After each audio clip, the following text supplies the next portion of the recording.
call your operator. Have no fear, fellow citizens. The Mediator is here.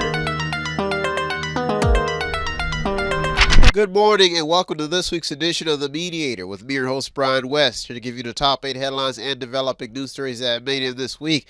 Now, as usual, I give you the top 8 local headlines and developing news stories that made in first, followed by a movie clip, a skit, a trailer, or something that's going on in the community, or maybe some pictures. And then I'll give you the top 8 international headlines and developing news stories that made it, folks. So let's waste no time. Oh, yeah. Let's get to it. Story number 1. A lot going on at YSU, Youngstown State University. YSU continues to make top headlines with a lot of changes going on at the school, the university, I should say. Now, the most recent news is the still ongoing unwelcome of the new president, Bill Johnson. Now, and the resignation of the school's female basketball coach. Now, away from his political life, Bill Johnson has already started, but continues to be criticized for his past political decisions. Now, this story made it in because YSU is a huge part of the downtown Youngstown economic structure. Yet, like most universities, this university has been in headlines due to budget struggles. So the YSU has stayed in the headlines. Now, this story is still developing, and many people have their eye, especially on donors, to see how YSU evolves if they rise like a phoenix out of the ashes. Big headline. Story number 2. Who is going to take over for Johnson? Bill Johnson, congressman. The 3 Republicans and 2 Democrats all filed for the 6th congressional district seat vacated by former Congressman Bill Johnson. Now, Johnson served for 13 years.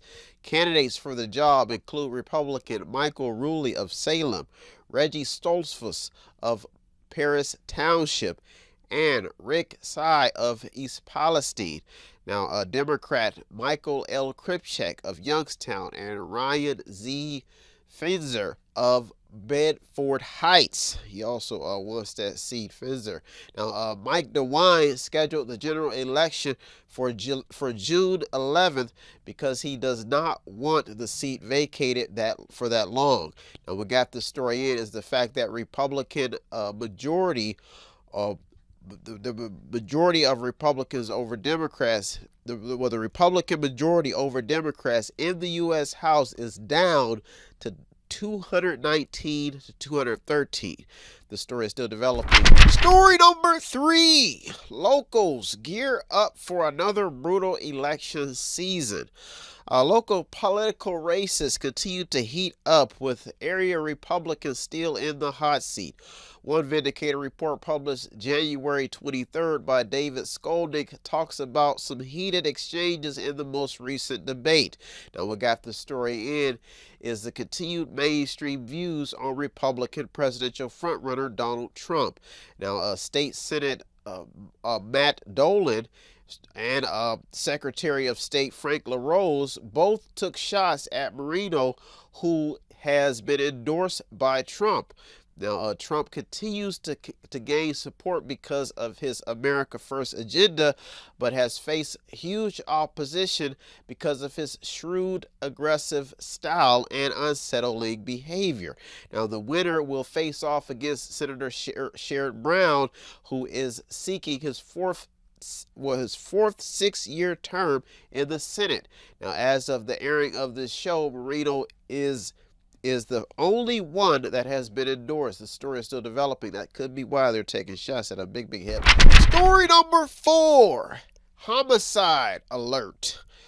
Violence continues to be a nagging issue in Youngstown. If you did not know, police are now investigating the city's first homicide of the year after a shooting occurred on the East Evergreen Avenue block and Erie Street on the south side. Now, Youngstown continues to struggle to rebrand itself as a safe place to live.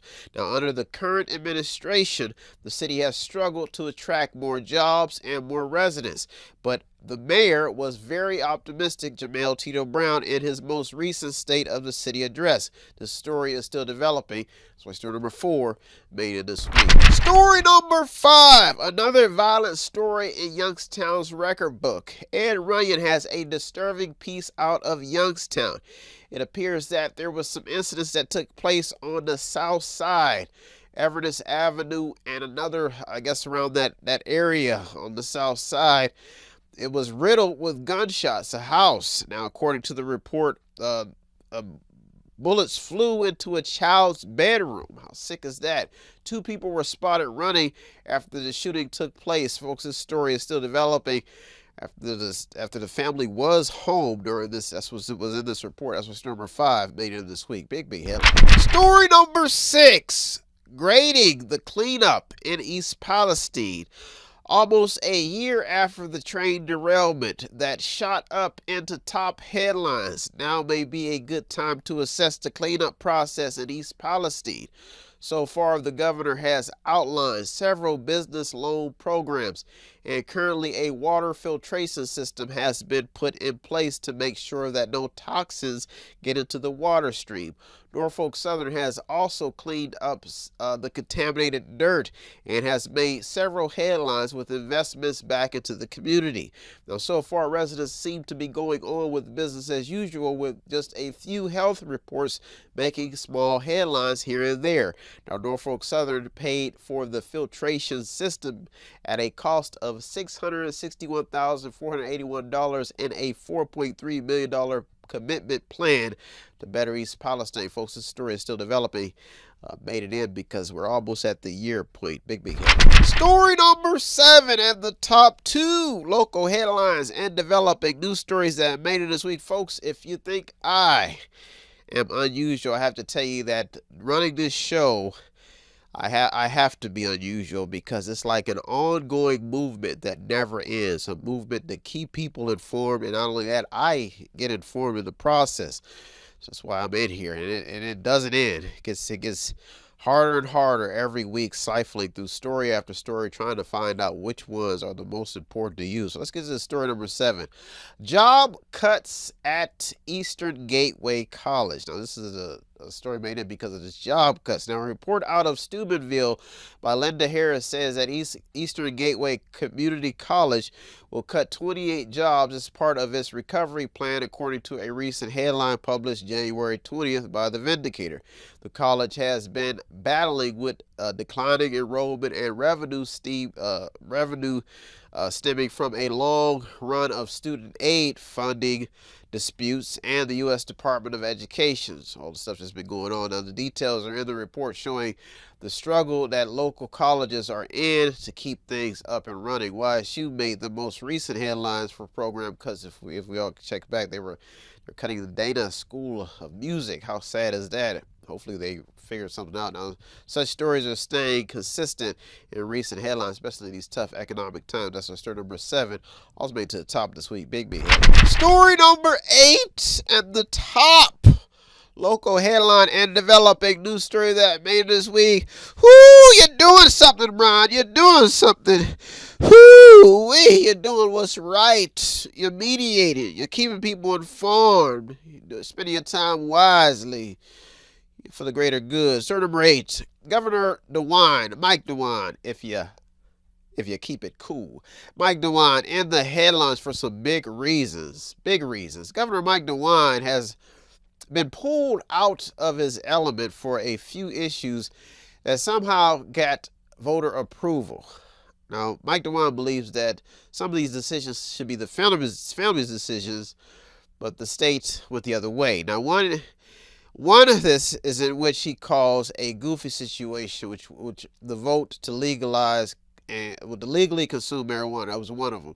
Now, the governor has called it a complete mess, this whole scenario that he's in. Now, the other is the abortion and sexuality issues that have remained in headlines. One piece out of the Vindicator published by David Skolnick goes all in on the challenges that the governor has had to face. Now, when asked about the effort to put a constitutional amendment on the November 5th ballot to create a 15-member citizens commission, DeWine spoke on how difficult it would actually be. Now, the article talks about the redistricting process also, and his veto to ban gender-affirming care for minors and prohibit transgender athletes from participating in girls and women's sports. Now, it is clear that the governor has been busy shuffling through and trying to adapt to today's new voting culture. Now, this is an old school guy who's in a new school climate. I mean, we're talking about rainbows and lollipops, and he's trying to govern. But right now, this is definitely a critical issue, especially when you're talking about people trying to engage with the state's constitution. So DeWine has been all over the place, and that's why Sterling Ray made it to the top this week, because the governor has been, I mean, he's been working overtime on a lot of things. Just had COVID, now this, so Governor DeWine made it to the top this week, especially after the state, I believe they decided they did not go with his veto, so that's what Sterling Ray made this week. Well, folks, those are our top 8 local headlines and developing news stories that I made this week. I'll be right back with the top 8 international headlines and developing news stories, so don't you go anywhere. You're the Mediator with me, Brian West. I'll be right back. Tune in and don't forget to subscribe to Method 8 Inc. YouTube channel.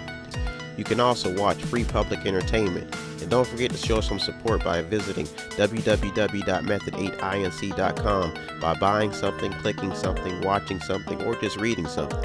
You can also sponsor a program as well. That's www.method8inc.com.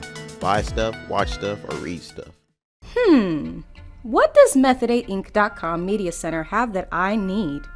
Small prints, event consulting, photography, business consulting, technical consulting, entertainment consulting, fundraising advice, event videography, movies, news, publishing, media, books, entertainment, acting, broadcasting, public relations, access to the visual and performing arts, ink and black ink refills, audio recording, graphic design, theater, minor computer and cell phone repair, and they're located at 5648 Market Street in Boardman, Ohio from 10 a.m. until 6 p.m. every Monday through Friday. The list goes on and on. Method8Inc.com. Buy stuff, watch stuff, or read stuff. Oh yeah! And yes, we are chipmunks. Welcome back.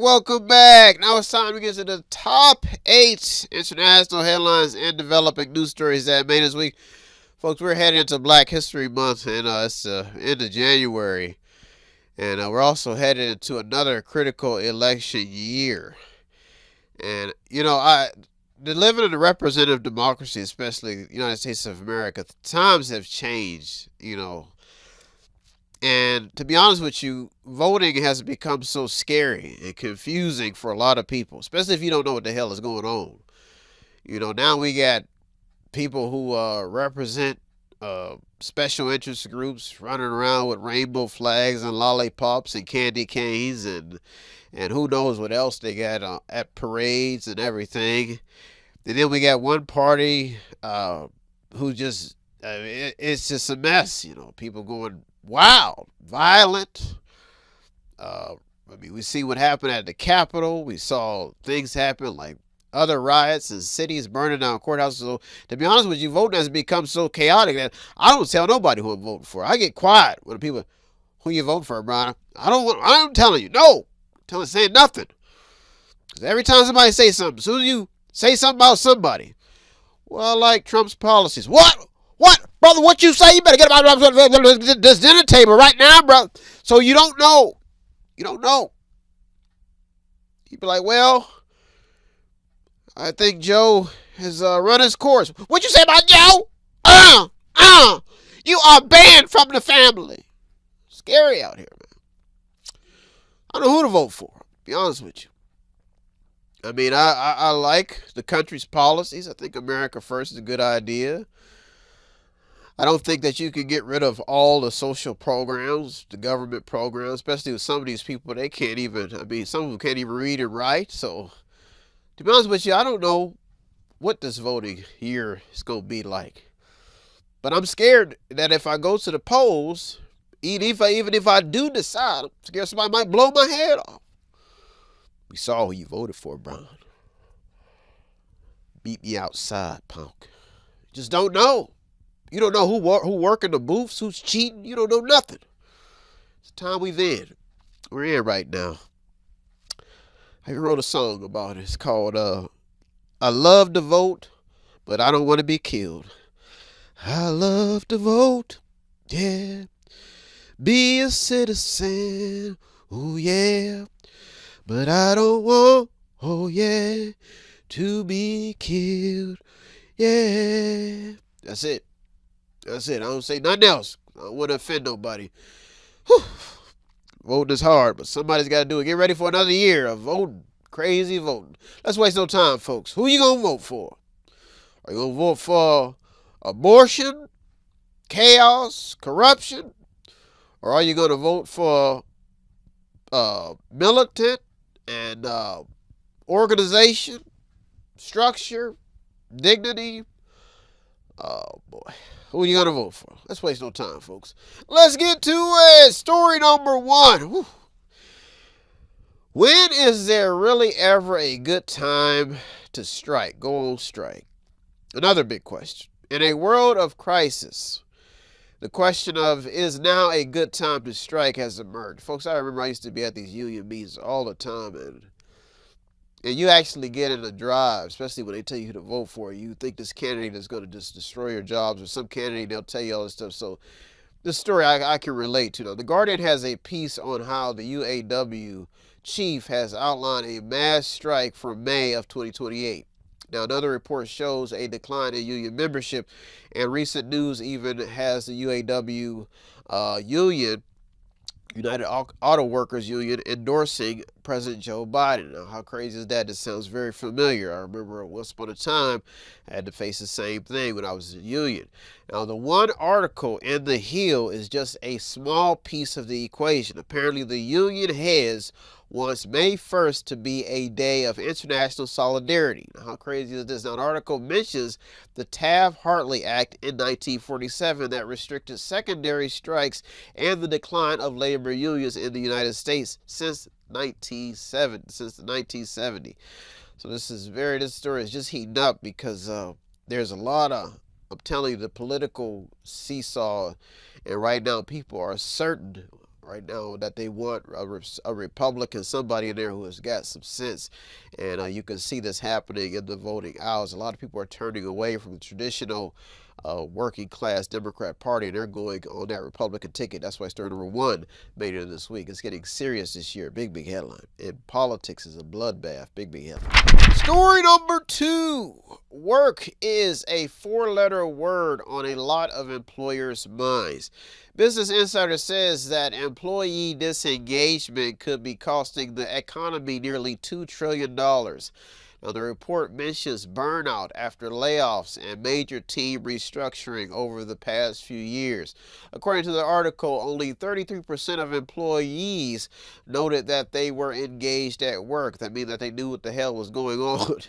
Showing up to work and you don't even know what's going on. You don't know anything about the structure. You don't know about the code of conduct, the uniform policy. Now, the factor of being lost at work or detached is the main talking point, which is costing the economy nearly $2 trillion, according to the report. Now, this story is still developing. You show up, you got your gang rag on, your pants sagging, and on top of that, you got a do-rag on. That's why story number 2 made it this week. Big headline. Story number 3. American bloodshed in the Israel-Gaza war. According to the Washington Post, 23 American citizens have been killed in the Israel-Gaza war since October 7th.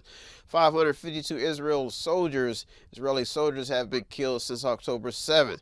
Now, the report goes on to say that about 10,000 people living in the United States have reported for duty after receiving draft notices. Now, this is because of low recruitment rates and all that other stuff. They're starting to lower the standards. Now, at least 32 Americans were killed by Hamas during this October 7th incident attack on Israel.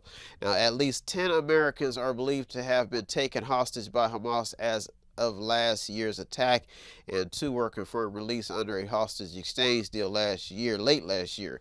Now, as conditions continue to get worse, this story remains the top headline. Story number 3, big headline. Story number 4, the average American can't save, and that could become a problem. MoneyWise has a piece on how many Americans are outraged at the current price problems. Now, the article is highlighted by a TikTok video of a guy ranting about how he can't even get a can of dip for less than $8. Wow. Car insurance costs, rental costs, and food costs were also mentioned in the report, folks. This story is still developing. So story number 4 made it this week. Well, folks, those are our top 4 international headlines and developing news stories that made this week. I'll be right back with the top 4. So don't you go anywhere. You're the Mediator with me, Brian West. I'll be right back.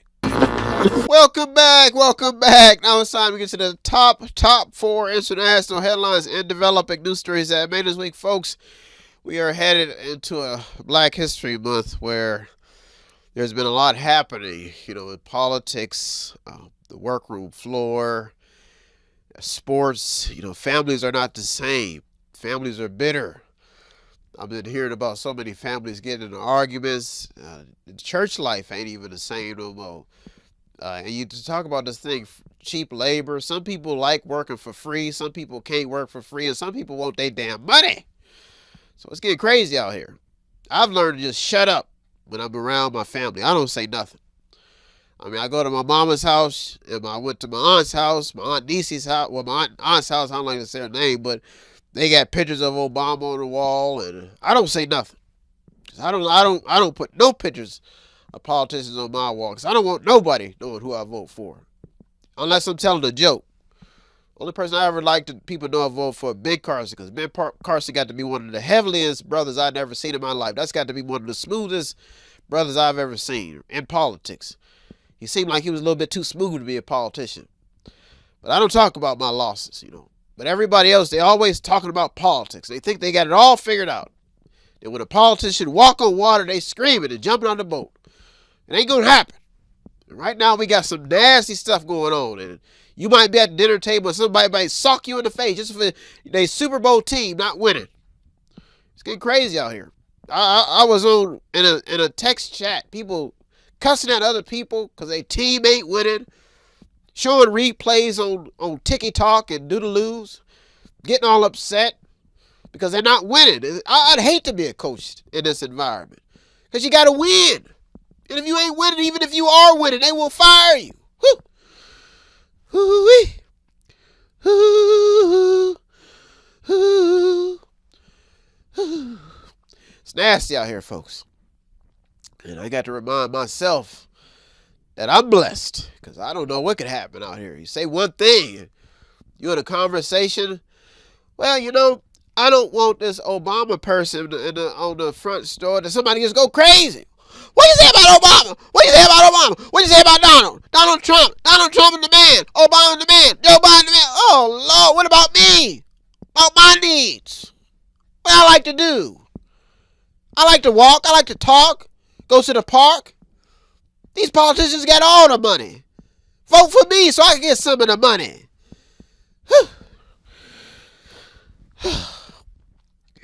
Got a song I made. It's called What About Me? What about me?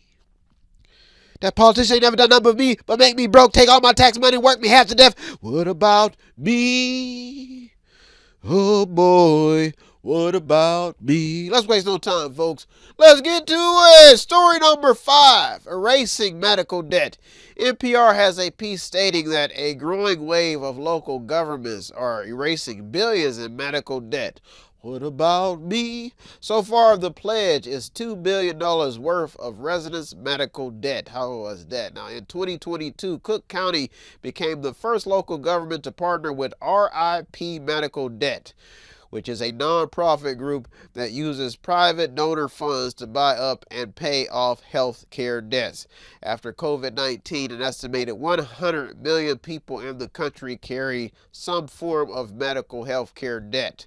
Crazy as that. Now, the ripple effect of followers is what got the story, and that's why story number 5 made it this week. The story is still developing. Big head. Story number 6, unbanked.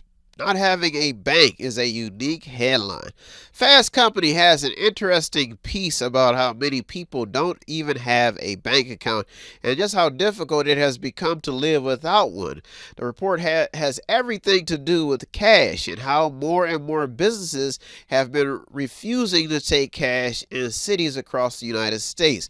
Now, the report goes on to talk about a less humane society in which people without bank accounts are shut out from stores and restaurants that refuse to accept cash. Now, roughly 6 million in the U.S. do not have a bank account. 6 million people, according to the report. Now, the report is extensive and is well worth a read. That's why story number 6 made it this week. Also made it to the top 2. Story number 7 and the top 2 international headlines and developing news story that made this week. Yes, folks, if you haven't checked, they are still smuggling people into the country. Ooh, breaking the law. Story number 7. The immigration story is getting bigger. A new poll in The Hill says that immigration has overtaken inflation as a top voter concern. 35% of respondents list immigration as their paramount concern among an array of issues, and 32% for inflation. Folks, this story is still developing. It almost made it to the top this week. It's just a matter of time before immigration reigns supreme at the top. Big headline. Story number 8 and the top international headline and developing news story that made it this week. For you to keep you informed, the taxpayer has made an investment into me, my career as a military veteran, and now I am investing back into you with mediation. Story number 8. The taxpayer is on alert. New York Post has an opinion piece with a headline stating that the UN is paying illegals using U.S. taxpayer cash. The report goes on to explain how one outraged group of 21 border security-minded lawmakers pitched a bill that would require the United States, which is the UN's largest donor according to the report, to stop the influx of taxpayer support. Now remember, this is an opinion piece. Now the main talking point in the report is the fact that the UN has been giving out 248 named non-governmental organizations debit cards to illegal migrants funded with U.S. taxpayer money. That's not good. Now the report goes on to explain a lot of deals being made with the U.S. tax dollars, and it's definitely worth a read, especially for the taxpayers. Well, folks, those are our top 8 local and international headlines and developing news stories that I made it this week. I hope you got something out of today's program. I always get something out of doing the research. As usual, I'd like to thank all the news outlets, the journalists, the people on the front lines. You deserve all the credit. I'm just a little mediator, mini-me, navigating your stories to keep people informed, mini-media. Well, folks, I'm out here. I'll be back next week looking through over 200 or more stories. If you want to show some support here at Method 8, it does not take much. All you have to do is visit the website on the screen, buy something, click on something, watch something, read something, or just sponsor a program. Or you can stop at the store at 5648 Market Street in Youngstown or Boardman, Ohio. See my smiling face and buy something in the store. Well, folks, I'm out of here. I'll be back next week giving you everything I've got. I'll be back. Have a good week, everybody, Lord willing. Thank you for tuning to the Mediator with me, Brian West. Peace. Have no fear, fellow citizens. The Mediator is